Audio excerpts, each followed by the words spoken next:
इस भाई ने एक बहुत अच्छा काम कर दिया। जिन जिन लोगों को ये जानकारी नहीं थी, जो पाखंड आन उपासना में सहयोग अयोध्या में भंडारा लगाकर सतलोक आश्रम मैनेजमेंट हरियाणा ने किया, उन भाई बहनों तक इन्होंने मेरा ये वीडियो भेज दिया अपने वीडियो के माध्यम से। देखो, परमात्मा ऐसे बुद्धि भ्रष्ट करता है जीव की। परमात्मा ने इस भाई की बुद्धि ऑफ कर दी। इसकी बुद्धि को परमात्मा ने हम बाकी संगत वालों को समझाने के लिए बुद्धि भ्रष्ट कर दी। अब आप ये कहोगे कि भगत जी परमात्मा थोड़ी बुद्धि भ्रष्ट करता है, बुद्धि तो काल भ्रष्ट करता है। भाई ये समर्थ है, ये भगवान है, ये कुछ भी कर सकता है। अरे जब इसने काल की बुद्धि भ्रष्ट कर दी तो इन 2 कोटि के जीवों की क्या औकात है। जिस काल ने दुर्गा को सख्त हिदायत दे रखी है कि अगर मेरा भेद किसी को दे दिया कि मैं काल हूं, मैं कहां रहता हूं, मैं क्या करता हूं, तो मेरे से बुरा कोई नहीं होगा। और उस काल ने अपने 3 पुत्रों ब्रह्मा विष्णु महेश को भी अपना भेद नहीं दे रखा। इतना साइलेंटली रहता वो, गुप्त रूप से सबको धोखे में रख के। और जब महाभारत के युद्ध में श्री कृष्ण जी में भूत की तरह प्रवेश करके जब वो गीता का उपदेश देने लगा, तो सतगुरु रामपाल जी भगवान ने उसकी बुद्धि भ्रष्ट कर दी। जो दूसरों को कह रहा था कि मेरे बारे में मत बताना कि मैं काल हूं, और सतगुरु रामपाल जी भगवान ने उसकी ऐसी बुद्धि भ्रष्ट कर दी, उसने खुद का ही अपना भेद खोल दिया। अध्याय 11 श्लोक नंबर 32 में कि अर्जुन, मैं काल हूं, बढ़ा हुआ काल हूं, सबको खाने आया हूं। क्यों? परमात्मा ने क्यों बुद्धि भ्रष्ट करी उसकी? आज आप और हमें समझाने के लिए। भाई और बहनों, अगर गीता में ये प्रमाण ना मिले तो हमारी बुद्धि सेट नहीं हो सकती। गुरुजी चाहे कितना ही समझा दें, लेकिन हमारे मन में ये बात नहीं उतर पाएगी कि वो काल है, वो ये सब कुछ कर रहा है। तो परमात्मा अपने बच्चों के लिए, अपने बच्चों का ज्ञान योग खोलने के लिए दूसरों की बुद्धि भ्रष्ट भी करता है।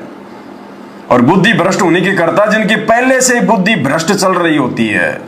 तो इस प्रकार इस भाई की परमात्मा ने बुद्धि भ्रष्ट कर दी कि बेटा ठीक है, जिन लोगों को नहीं पता उनको तुम बताओ, और साथ में पवन दास का वीडियो भी लगाओ एक। तो परमात्मा ने मेरा वीडियो भी लगवा दिया, जबकि ये वीडियो लगाने का तो कोई मतलब ही नहीं था, लेकिन इनकी बुद्धि ऑफ है भाई और बहनों। उसके बाद इसने मेरे परमपिता परमेश्वर सदगुरु रामपाल जी भगवान, मेरे बाप, मेरे पिता, मेरे अल्लाह, मेरे अंतिम पैगंबर का एक वीडियो लगाया है हिसार जेल से वीडियो कॉलिंग का, जिसमें परमेश्वर अपने बच्चे के विषय में कह रहे हैं कि वो गुरुद्रोही है। भाई ये परीक्षा चल रही है, ये परीक्षा चल रही है। परमात्मा कुछ भी कह सकता है। मालिक ने क्या बताया, एक शिष्य में क्या योग्यता होनी चाहिए, एक शिष्य में क्या जो है वो गुण होना चाहिए, सत्संगों से सिखाकर सत्संगों से ही भगवान हमारी परीक्षा लेगा। जब रामानंद जी ने सुबह सुबह 4 बजे और बनारस की जो पैड़ियां थी, जो घाट की, वहां जाके लेट गए, रामानंद जी को ठोकर लगी। रामानंद जी की माला उस छोटे से बालक के गले में गिर गई और वो रोने लगा। तो रामानंद जी बोले, बेटा राम राम जप, राम राम जप बेटा, रोते नहीं, राम राम जप। यानी उन्होंने दीक्षा ले ली, सोच छिद्र करके दीक्षा ले ली। और बाद में जब वो पंडितों का पाखंड खुलासा करने लगे, तो पंडित लोग उनको पकड़ के लेके गए रामानंद जी के पास कि ये नीरू का लड़का है, आपके बारे में ऐसा बोलता है कि रामानंद जी मेरे गुरु हैं, मैंने उनसे नाम दीक्षा ले रखी है। अब रामानंद जी तो खाली ब्राह्मणों के अलावा किसी को नाम दीक्षा देते नहीं थे, शूद्रों को तो छूते भी नहीं थे। अब वहां गए, सारी बातें हुई, हम सबको गुरुजी ने बता रखा है। और रामानंद जी ने जब उनसे पूछा कि तू कौन है, तो परमात्मा ने कहा कि हे रामानंद राम हम, हे रामानंद सृष्टा में और सृष्टि हमारे तीर, दास गरीब अधर बसू मैं अविगत सत्य कबीर, हम ही अलख अल्लाह हैं कुतुब गोस और पीर, गरीब दास खालिक धनी मेरा नाम कबीर। अब रामानंद जी ने देखा रहा ये जुलाए का लड़का, नीच जाति का लड़का, और ये अपने आप को भगवान कहता है। रामानंद जी उनको गालियां निकालने लगे भगवान को ना पहचान के। गुरुदेव ने कितनी गालियां हमें बताई सत्संग में, पता नहीं क्या क्या कहा जो हम नहीं बोल सकते यहाँ पे। लेकिन उस परमात्मा ने एक सुयोग्य भगत की भूमिका निभाते हुए सारी गालियों को सहन किया और कहा कि हे गुरुदेव, आप मेरे बाप हैं, आप मेरे पिता हैं, आप मेरे भगवान हैं। आप जो मुझे गालियां दे रहे हो ना, ये भी मेरे को अमृत के समान लग रही हैं। आपको अधिकार है, आप कुछ भी कह सकते हो, आप अपने बच्चे को, आप मेरे पिता हो। तो परमात्मा ने वो सत्संग करके आप और हमें समझाना चाहा, गधों को समझाने के लिए ये बातें नहीं बताई। ये बातें आप और हमारे लिए बताई कि बच्चा परीक्षा तुम्हारी भी होगी, और जो जो बातें आज मैं सत्संग में जिक्र कर रहा हूं इन्हीं के आधार से तो तुमने एग्जाम देना पड़ेगा। तो भाई दास की वही परीक्षा चल रही है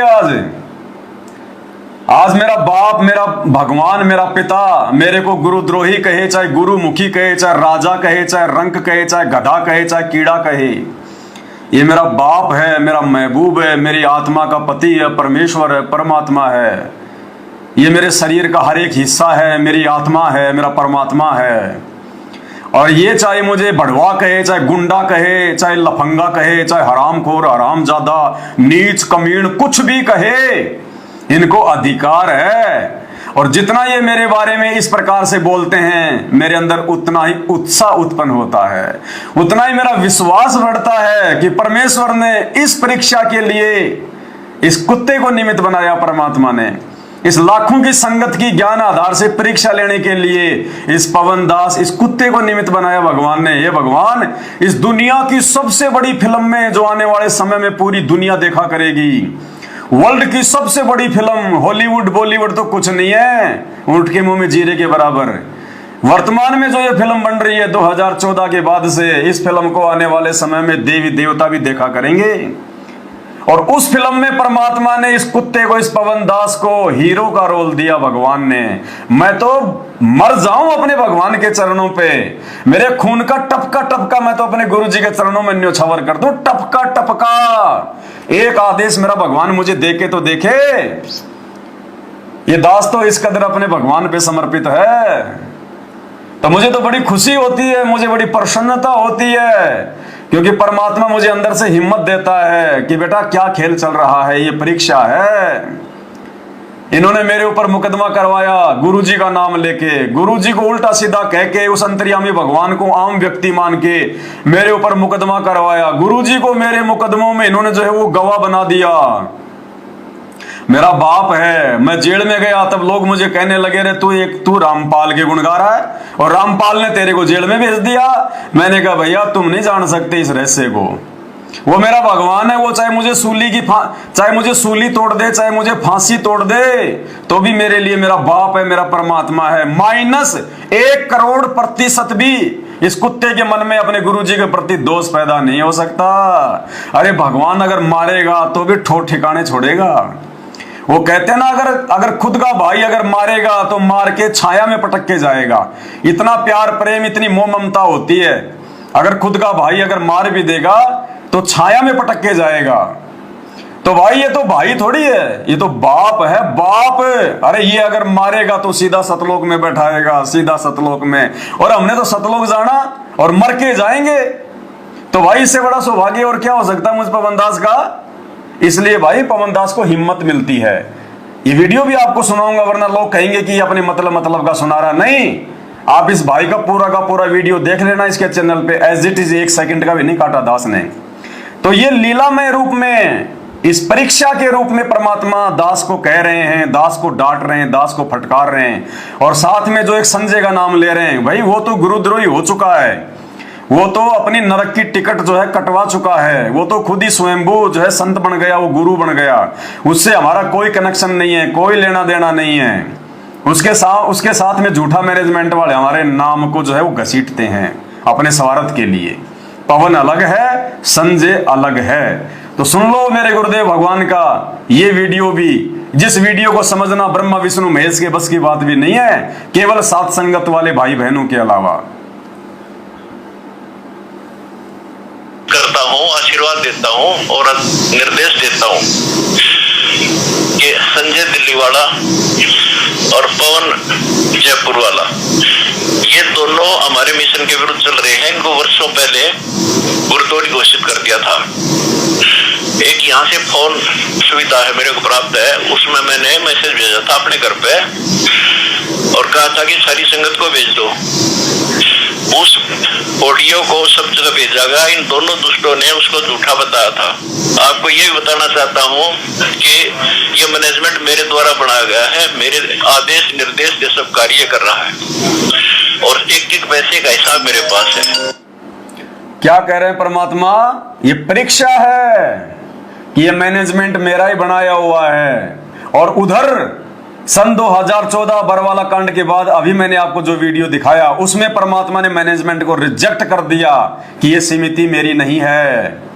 फिर क्या कह रहे हैं परमात्मा आगे कि ये मैनेजमेंट मेरा ही बनाया हुआ है और मेरे ही दिशा निर्देश से सारे काम कर रहा है। भाई और बहनों, अब ये परीक्षा है कि कितनी मंदबुद्धि आत्माएं गुरुदेव की इन बातों पर विचार किए बिना, अपना विवेक लगाए बिना, ज्ञान को आधार बनाए बिना और ऐसे के ऐसे मान लेंगी। परमात्मा ने कहा जब तक ना देखे निज नैना तब तक ना माने गुरु के बिना। और गुरु यदि आपको साक्षात आदेश भी दे दे और वो आदेश यदि गुरु जी के ज्ञान से मेल नहीं खा रहा है तो परमात्मा ने ये नहीं कहा कि आंख बंद करके फॉलो कर लेना। परमात्मा कहते हैं उसके ऊपर विचार विमर्श करना, वो परीक्षा होगी, परीक्षा। आगे आपको वो वीडियो भी दिखाएंगे, वीडियो भी सुनाएंगे आपको कि कैसे अपने गुरु जी के आदेशों के ऊपर विवेक लगाना होता है। तो भाई और बहनों, इस वीडियो में गुरुदेव कह रहे हैं कि जो भी काम मैनेजमेंट कर रहा है मेरे दिशा निर्देश से कर रहा है, मेरे आदेश से कर रहा है।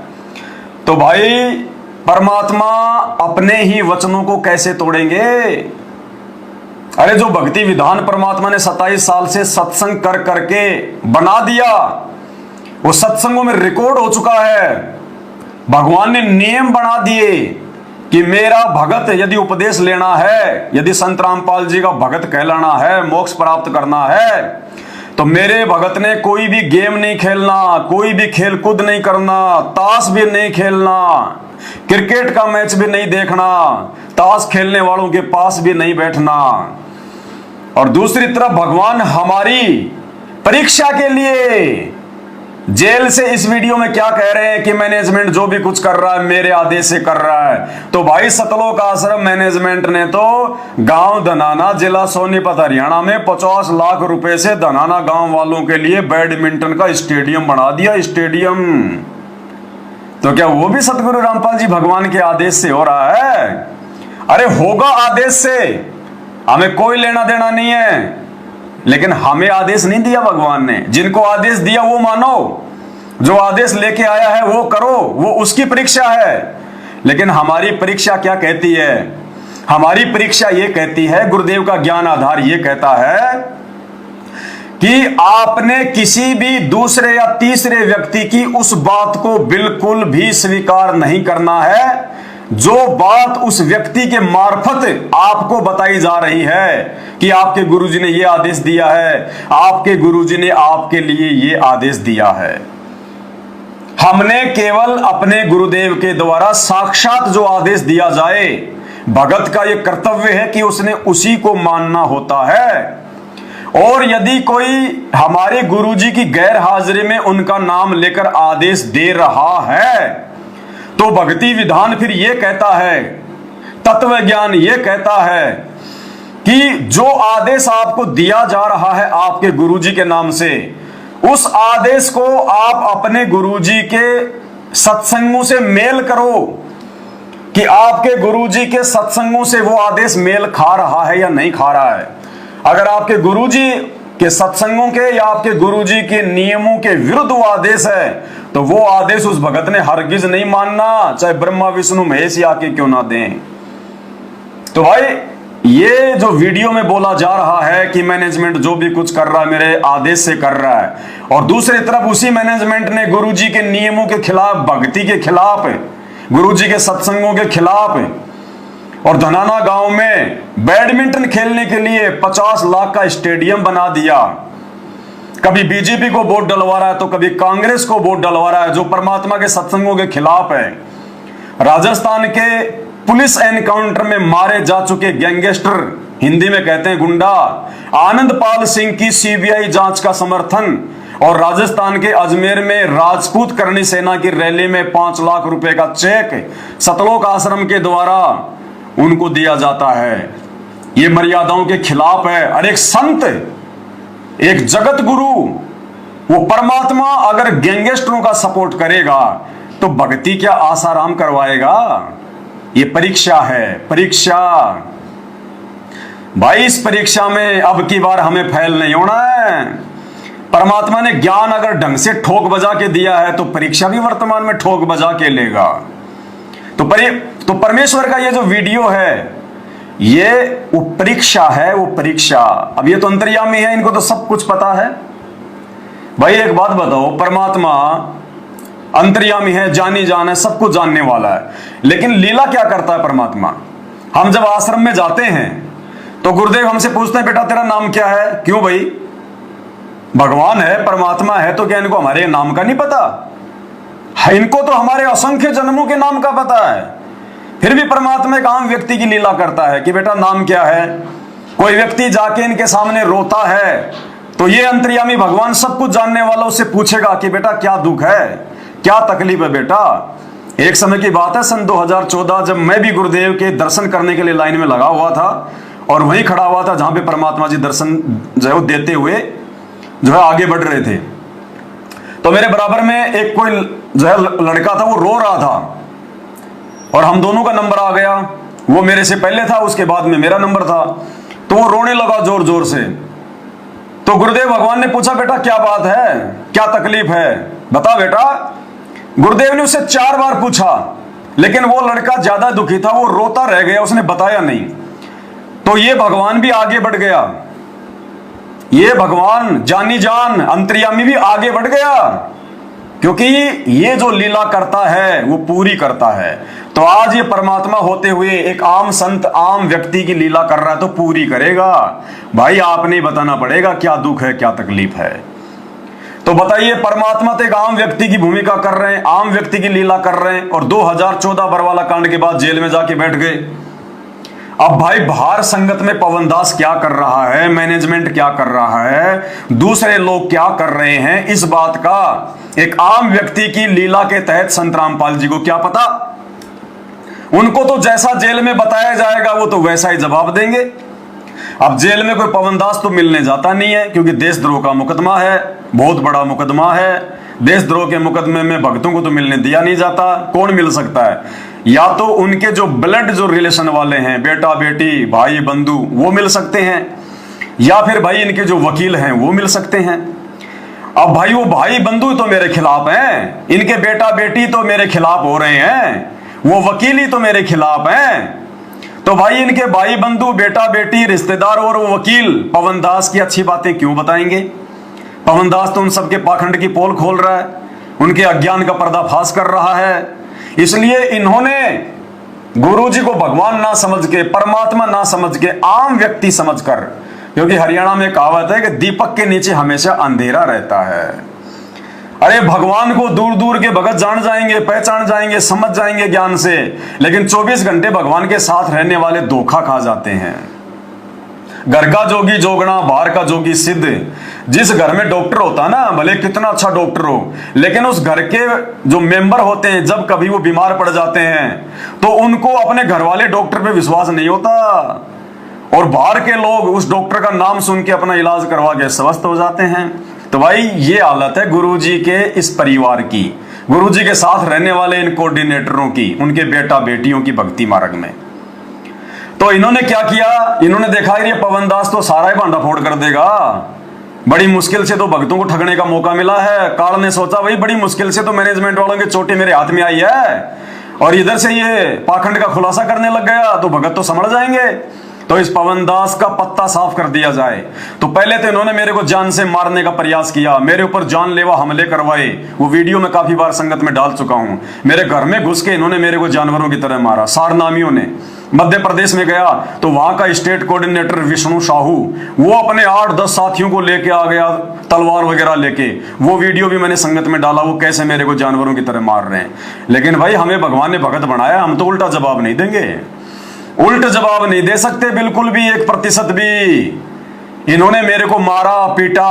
भाई और बहनों, अगर उस समय हाथ मेरे भी हैं, लठ वगैरह वहां भी होता, कोई छीन भी सकता था, मैं भी इतना कोई जो है अपाइज नहीं हूं। इन्होंने मेरे को 100 मारे, अगर मैं एक भी मार देता, एक भी, तो मुझे वो एक डंडे का दंड भोगना पड़ेगा भगवान के दरबार में। तुमने उस दरगाह का महल नहीं देखा, धर्मराज के तिल तिल का लेखा। और कहते हैं सत का राज धर्म राय कर ही और अपना किया सभे दंड भरी। वो मैनेजमेंट भले 100 का दंड भोगेगा, लेकिन मुझ पवन दास को भी निर्दोष होते उस एक मार का दंड भोगना पड़ेगा मालिक के विधान अनुसार। और यदि मैंने उल्टा हाथ उस समय यदि मैंने वो किया होता, उसी समय मेरी मर्यादा टूट जाती, मैं भगवान की वाणी को लांघ जाता। क्या कि आवत गाड़ी एक है उल्टा होय अनेक, कहे कबीर ना उल्टी रहे एक की एक। मालिक ने तो गाड़ी भी वापस देने से मना किया है, फिर मैं इनको डंडा कैसे मार देता। परमात्मा कहते हैं जो तो को काटा बोवे ताको बो तू फूल, और बेटा तेरे को तो फूल के फूल ही रहेंगे, उसको है त्रिशूल, उसको 3 गुना ज्यादा मिलेगा जो उसने कुकर्म किया है, 3 गुना ज्यादा दंड। तो भाई मालिक ने ज्ञान देके खड़ा किया है, इसलिए हम गलती नहीं कर सकते। तो भाई इसलिए इन लोगों ने पहले मेरे को मारा पीटा हर प्रकार से संगत में, फिर मेरे को इन्होंने क्या किया कि इस पवन दास को संगत से बाहर करवा दो, क्योंकि पवन दास के वीडियो देख देख के लोग मैनेजमेंट की बातों पर यकीन नहीं कर रहे थे। गुरुजी का भाई समझा के थक गया, गुरुजी के बेटा बेटी समझा के डरा के धमका के संगत को थक गए, उनका हर दाव फेल हो गया, उनके वचन की शक्ति समाप्त है। लास्ट दाव इन लोगों ने चला कि क्यों ना हम इस पवन दास को गुरुजी के माध्यम से संगत से बाहर करवा दें, क्योंकि अब संगत यदि किसी की बात मानेगी तो गुरुजी की मानेगी। तो इन भाइयों ने जब भी इनकी मिलाई होती थी सार जेल में, अब ये मेरे खिलाफ गुरुजी को उल्टा सीधा भड़काने लग गए, आम व्यक्ति समझ के, अपने जैसा 2 कोटि का जीव समझ के संत रामपाल जी को, गुरुजी को भड़काना शुरू कर दिया। गुरुजी पवन दास संगत का सत्यानाश कर दिया, गुरुजी वो नाम दीक्षा देने लग गया, गुरुजी वो गुरु बन गया, वो संगत से पैसा खा रहा है। और आज तक कोई माई का लाल, सन 2014 से लेकर आज तक 2013 में तो मैंने नाम ही लिया था, 2014 से लेकर आज तक कोई माई का लाल ये साबित कर दे सबूतों के साथ कि पवन दास ने हमारे से ज्योति का पैसा लिया या पाठ का पैसा लिया, एक भी बंदा कोई साबित करके दिखा दे। अब इन्होंने गुरुजी को आम व्यक्ति समझ के जेल में जाके उनको भड़काना शुरू कर दिया। अब भाई लीला चल रही है, परीक्षा तो होनी है। तो परमात्मा ने कहा अच्छा ऐसी बात है, उस नालायक ने ऐसा काम करना शुरू कर दिया, तो भाई ऐसा काम करने वाला तो मेरा शिष्य नहीं हो सकता, मेरा भगत नहीं हो सकता, वो तो गुरुद्रोही है, वो तो गुरुद्रोही है, मेरा भगत नहीं हो सकता। तो इस बात को इन मैनेजमेंट वालों ने संगत में गुरुजी का आदेश बता के पारित कर दिया कि पवन दास गुरुद्रोही, पवन दास गुरुद्रोही। अब संगत की परीक्षा भाई, ये तो संगत की परीक्षा है, तो संगत ने विचार करना चाहिए था कि भाई गुरुजी को क्या पता, गुरुजी तो जेल में बैठे हैं, गुरुजी को क्या पता कि पवन दास गुरुद्रोही है, पवन दास नाम देने लग गया, गुरुजी बाहर आके थोड़ी देख रहे हैं। तो गुरुजी को बताया किसने? हाँ यार गुरुजी के परिवार वाले जाते हैं मिलने के लिए, तो परिवार वाले तो झूठ भी बोल सकते हैं परमात्मा को, वो तो गुमराह भी कर सकते हैं उनको आम व्यक्ति समझ के। तो संगत ने फिर विचार करना चाहिए था कि भाई गुरुद्रोही की क्या परिभाषा है। गुरुजी ने सत्संगों में यह भी बता रखा है कि गुरुद्रोही कौन होता है, लक्षण क्या होते हैं। गुरुद्रोही गुरुद्रोही सब कोई कहे, गुरुद्रोही न जाने कोई, और जो अपने गुरु से बैर ईर्ष्या करे गुरुद्रोही कहावे सोई। तो भाई अगर पवन दास गुरुद्रोही है तो जरूर उसने गुरुद्रोही वाले काम किए होंगे, गुरुजी को गालियां निकाली होंगी, है उल्टा सीधा गुरुजी को बोला होगा। तो चलो पवन दास के वीडियो देखते हैं। तो इस नादान संगत ने पवन दास के वीडियो देखने चाहिए, और वीडियो देखने के बाद इनको विचार करना चाहिए कि गुरुजी के सत्संग रूपी परिभाषा के अनुसार पवन दास गुरुद्रोही है या गुरुजी को आम व्यक्ति समझकर पवन दास के खिलाफ गुमराह करने वाले ये सतलोक आश्रम मैनेजमेंट वाले गुरुद्रोही हैं। लेकिन संगत भी फेल हो गई, संगत ने भी बुद्धि विवेक का इस्तेमाल नहीं किया, गांधारी बन गई, आंखों पे काली पट्टी बांध ली कि हम तो मरेंगे सो मरेंगे सनम, तुमको भी ले मरेंगे। कुछ एक आत्माओं पे भगवान की दया हुई जिनको सत्सेवक कहते हैं, उन आत्माओं ने बुद्धि विवेक का इस्तेमाल किया, गुरुजी के सत्संगों को आधार बनाया। वो किसी की देखा देखी में नहीं चले, उन्होंने देखा कि भाई हम तो भगवान के लिए घर से निकले हैं, अरे हमें ना मैनेजमेंट चाहिए, ना हमारे को पवन दास चाहिए, ना हमें मैनेजमेंट पार करेगा, ना हमें पवन दास पार करेगा, हमें तो गुरुजी पार करेंगे। और अगर कोई भगत अच्छी बात बताता है, हमारे विश्वास को बढ़ाता है, तो हम तो उसकी संगति करेंगे, हम तो उसकी बात मानेंगे, क्योंकि गुरुजी ने सत्संग में कह रखा है यदि कोई पुराना भगत है अच्छी अच्छी ज्ञान की बातें बताता है तो उनको फॉलो करो। तो ये संगत ने विचार करना चाहिए था कि पवन दास कौन है, ऐसा क्यों उसको गुरुद्रोही कर दिया गया, ऐसा उसने क्या कर दिया। भाई संगत डायरेक्ट अगर अपने गुरुजी से मिलके सुन ले कि पवन गुरुद्रोही है, जब तो संगत ने मेरे वीडियो देखने की जरूरत नहीं है।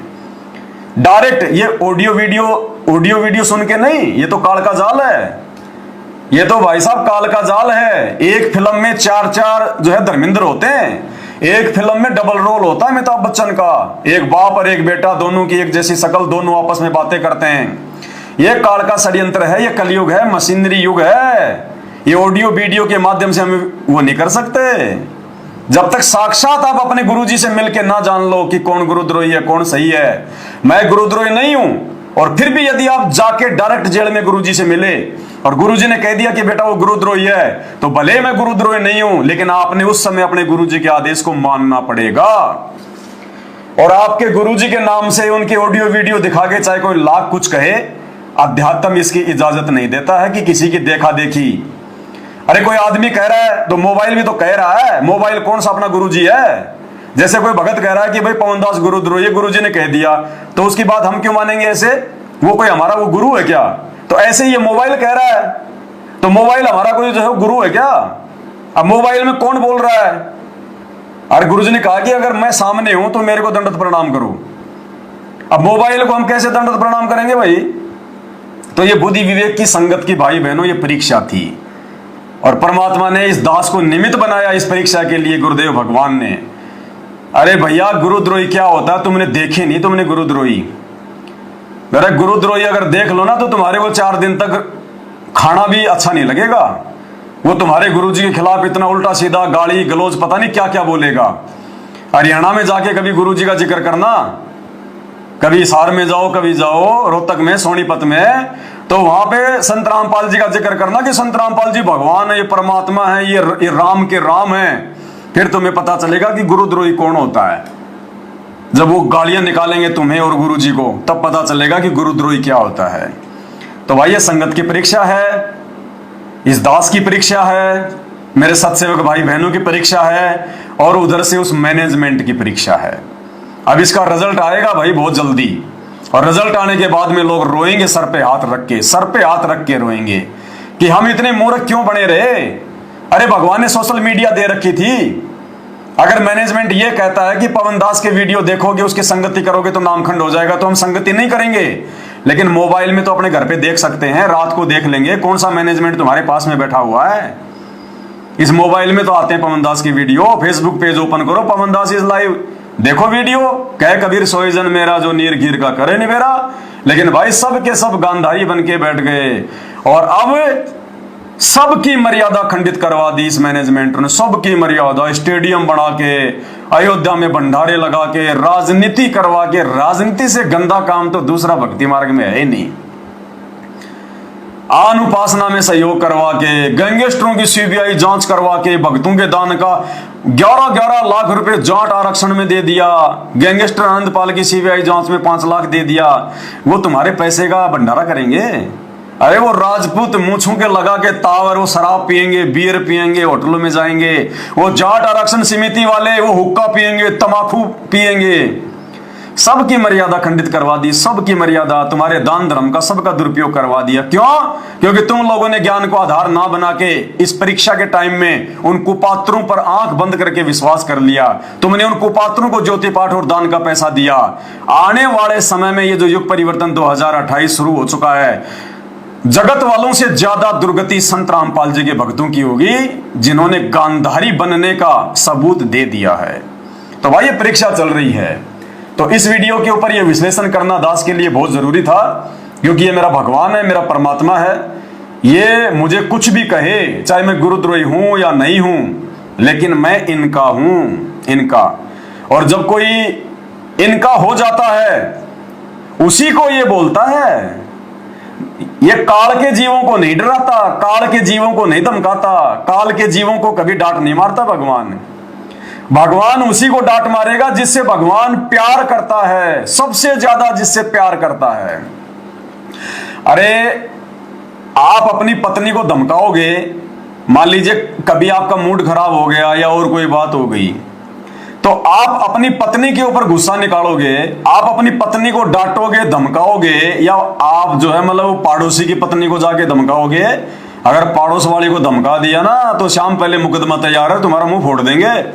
अपनी वाली को चाहे कभी भी धमका लो, कभी भी कुछ कह दो, वो बेचारी कुछ नहीं कहती, क्योंकि उसने तो उसके साथ में रहना है। तो इसी प्रकार भाई परमात्मा जो है वो काल के जीवों को नहीं छेड़ता, वो काल के जीवों को कुछ नहीं कहता। काल के जीवों को तो परमात्मा वो जैसा कहेंगे वैसा हाँ करके, हाँ ठीक है ठीक है ठीक है, कर लो कर लो, उनको तो वो खुश रखता है। अगर वो काल के जीव नाराज हो गए तो संगत का सत्यानाश कर देंगे। आज अगर मैनेजमेंट नाराज हो गया, गुरुजी ने अगर सीधा सीधा कह दिया अंतर्यामी भगवान ने कि गधो तुमने क्या कर दिया रे नालायको, अरे हराम खोरो, तुमने ये अनुपासना में सहयोग कर दिया। मैंने कौन से दिन कहा था कि तुम जाके अयोध्या में जो है तुम वो भंडारा करो। अरे नालायको, तुमने तो पाखंड पूजा को बढ़ावा दे दिया। अरे ये वैष्णो देवी, केदारनाथ, बद्रीनाथ, हरिद्वार तो मेरे रहते सहते भी थे। जब मैं आश्रम में था उस समय भी तो वहां पे मेले लगते थे, उस समय तो मैंने कोई भंडारा नहीं लगवाया। अरे मेरे रहते सहते भी तो हरियाणा में इतने गैंगस्टर हैं, इतने माफिया हैं, उनके एनकाउंटर होते थे। मैंने तो कभी नहीं कहा तुम भक्तों से कि जाके उनको 5 लाख रुपए दो, उनकी सीबीआई जांच का समर्थन करो। अरे नालायकों, मेरे आश्रम में रहते सहते भी तो हरियाणा में जाट आरक्षण होते थे। मैंने तो कभी भी नहीं कहा तुमसे कि जाके तुम उनके धरनों में 11-11 लाख रुपए दो, तुम उनका सहयोग करो। है अरे नालायकों, मैंने तो कभी नहीं कहा कि तुम बीजेपी को वोट दो और तुम कांग्रेस को वोट दो। 28 साल हो गई, आज तुमने ये क्या कर दिया। तो ये मैनेजमेंट वाले ये काल के जीव हैं और कहते हैं काल को जीव कहीं नहीं माने, कोट सुने जो ज्ञाना। और जैसे आग और जैसे लाख अग्नि में पिंगले, बिछुड़ते काट समाना। कोटि वर्ष करो संगत संतों की, पत्थर का जल में क्या बीजे। एक चंदन बन में रंग ल्या दे, पस बांस बिटम्बी ना सीजे। और परमात्मा कहते हैं जैसे सरप चंदन लिपटाई, तन भया शीतल पर विष नहीं जाई। जैसे अग्नि काष्ठ के माही, व्यापक है पर दिखत नाही। ऐसे काम देव प्रचंडा, व्यापक सकल दीप नौखंडा। परमात्मा कहते हैं जैसे लकड़ी होती है, काठ है, उसके अंदर क्या होती है, आग होती है बहुत भयंकर। आप उसको माचिस लगाओ, धधक धधक के वो लकड़ी जलेगी। वो आग उसके अंदर ही थी, लेकिन माचिस के लगे बिना वो दिखाई नहीं दे रही थी। इसी प्रकार ये काल के जीव हैं, जितने भी ये मैनेजमेंट वाले, गुरुजी के बेटा बेटी, भाई बंधु रिश्तेदार, ये कोऑर्डिनेटर, सब के सब ये काल के जीव हैं। और इन काल के जीवों को जरा सा छेड़ दो, फिर देखो आप इनकी हरकत जो इन्होंने की है संगत में। तो भगवान को पता है कि ये काल के जीव हैं, इनको छेड़ना उचित नहीं है, नहीं तो संगत में आग लगा देंगे। संगत माही कुसंगत उपजे, जैसे बन में बास, आप पे घिस घिस आग लगा देकर बनखंड का विनाश है। तो परमात्मा इनको पुचकार पुचकार के अपना काम निकाल रहे हैं कि बच्चों अभी मेरी संगत नादान है, ज्ञान को आधार बना नहीं रही साथ संगति के अलावा, और अगर मैंने तुम्हें कुछ कह दिया तो तुम तो मेरी सारी संगत की ऐसी की तैसी कर दोगे। इसलिए परमात्मा अपने उसी बच्चे को धमकाता है जिस बच्चे पे भगवान को विश्वास होता है कि ये मुझे समझ गया, मुझे पहचान गया, ये मेरे हर संकेत को जानने लग गया, मेरा बच्चा मुझे छोड़ के नहीं जाएगा, मेरी बातों का वो बुरा नहीं मानेगा, उल्टा भाई बहनों को समझाएगा। इसलिए मेरा बाप मुझे गुरुद्रोही कह रहा है और मुझे स्वीकार्य है। ये मुझे लाख बार कहे मुझे स्वीकार्य है। मुझे उतना ही मजा आता है, उतना ही आनंद आता है जब जब मैं इनके मुख कमल से सुनता हूं गुरुद्रोही गुरुद्रोही गुरुद्रोही। तो ये वीडियो भी आप सुन लो, नहीं तो भाई कहेगा कि पवन दास ने मतलब की चीज नहीं सुनाई। और एक पैसे का हिसाब मेरे पास है, और ये जो मेरी ओर देखो और इस गंदे लोग से निकलो। ऐसे काल के दूत तो बहुत आएंगे, संगत माय को संगत उपजाए, जैसे बड़ में बांस, ये बांस उगे रामखोर, आग लगाएंगे मेरी संगत में।